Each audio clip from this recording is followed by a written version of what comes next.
Xo'p, 16-savol tahlilini boshlaymiz. Demak, quyidagi jadvalda Letra degan kir yuvish mashinasi ishlab chiqaruvchi korxonani 2025-yilda sotilgan kir mashinalari soni oylar kesimida keltirilgan. Ba'zi ma'lumotlar ko'rsatilmagan.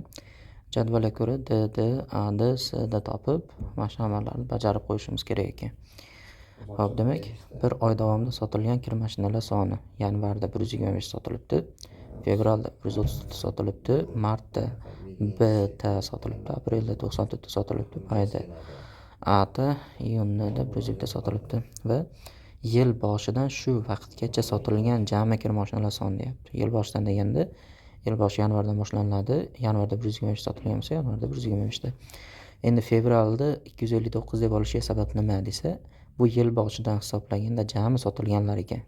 Yanvarda 125 da, fevralda 134 da, umumiy ikkala oyda 259 da hisoblanyapti. Hop, endi mana bu mart oyida 315 da deyapti. Mart oyida 315 da, bu degani yanvar, fevral, mart qo'shilib 315 da bo'lyapti ekan.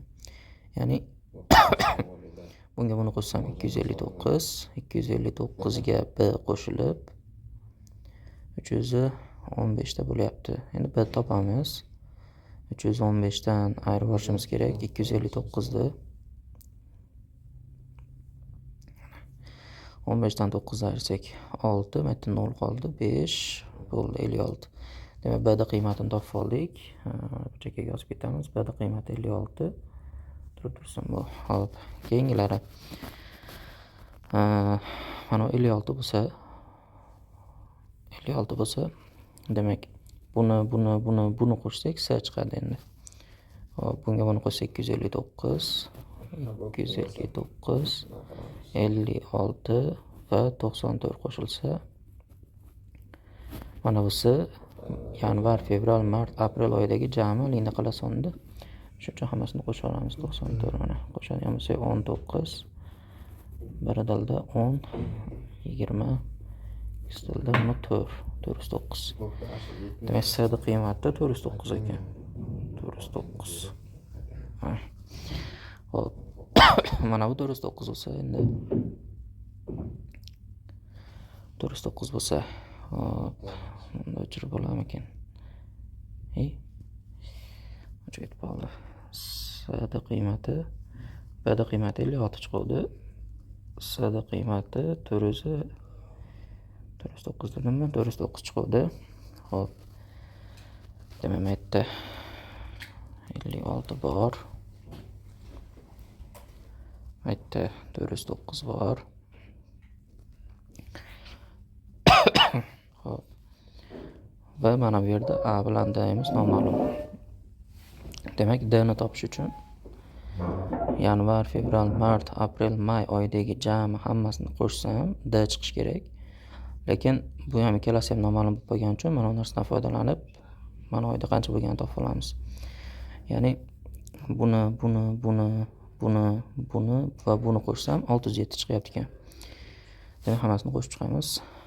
125, 134, 56, 94, 101 va A ham bor. A da yozganim yo'q mana. A hammasiga qo'shiladi. Hop, endi topamiz mana. Hop, 10, 20, ikkisidalda 2, 4, 7, 7 ga 5, 12, 12 ga 9, 21. İkkisidalda yana 2 ga 1, 3, 3 ga 1, 4, 4 ga 1, 5. 510 da chiqyaptimi? Hop, demak, 510 ga qo'shsam mana A'ni chiqyapti ekan bizda 607.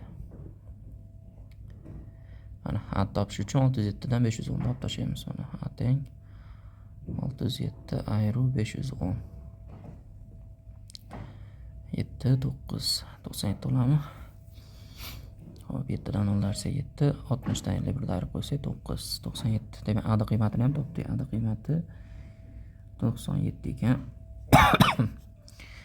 Hop, A da qiymatini topgan bo'lsa, endi D da qiymatini topsak ham bo'ladi. Hop, 409 ga qo'shib qo'ysak 97 ni D qiymat chiqadi. 9 7 16 15 506. Demak, D qiymati 506 ekan. Hop, endi amallar bajarib qo'yishimiz kerak. Bu yerda D ga A ni qo'sh deyapti. D imiz 506. A da qiymati 97 chiqdi. 97 ni qo'sh. Keyin S da ayra deyapti. Ayrimiz S da qiymati 409 chiqdi. Va B da ham ayri bor deyapti. Ayrimiz B da qiymati 56 chiqdi. Va buni o'zingizlar hisoblab qo'yasizlar, qanaqadir javob chiqadi shunda. Hop. Shuna qilib bu misollarda mana 17 18 da ishlasanglar bo'ladi. Xo'p, endi keyingi misolga o'tamiz. Oxirgi misolimiz 20-misol. Mana 20-misolda aytyapti. Quyidagi jadvalda 80 ta insondan olingan so'rovnoma natijalarini ko'rish mumkin ekan. So'rovnomada ularning oilasidagi telefon va kompyuterlarning umumiy soni so'ralgan ekan. Hop, nechta kompyuteri bor oilaning kamida 2 ta telefoni bor deyapti. Hop, demak, telefoni ham bo'lish kerak ekan uni. Demak, mana joyga e'tibor berasizlar. Kompyuteri bor oilaning deyapti. Hozir mana kompyuteri yo'q oilalar, kompyuteri ham, telefoni ham yo'q oilalar 2 ta ekan. Kompyuteri yo'q, bitta telefoni borlari 7 ta ekan. Kompyuteri yo'q, 3 ta telefoni bori 2 ta ekan. Kompyuteri yo'q, 12 ta telefoni bori 3 tadan telefoni bori 12 ta ekan.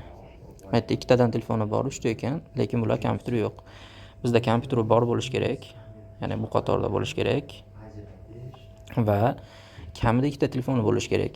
Kamida 2 ta telefon deganda mana telefonlar soni mana yerdan boshlanyapti 2 ta telefonlar. Mana qator bilan bu qatorda olmaymiz degani bu degani. Xo'p, demak kompyuteri bor va telefoni kamida 2 ta borlari mana shular bo'lyapti. Endi shularni hisoblab qo'yish kerak. Mana 10 12 mana bu. Xo'p, 14 ga 9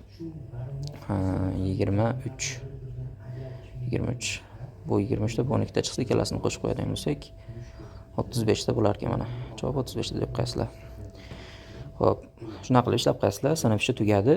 Uyga vazifani, sinf ishini va mavzuga doirada ishlab turib, lichkamga yuborasizlar javoblarni va tushunmagan misollarni Telegram gruppamizga bemalol tashlashingiz mumkin. Telegram gruppamizda xudo xolasa tushunmagan misollar tahlil qilib ko'rsatib beramiz.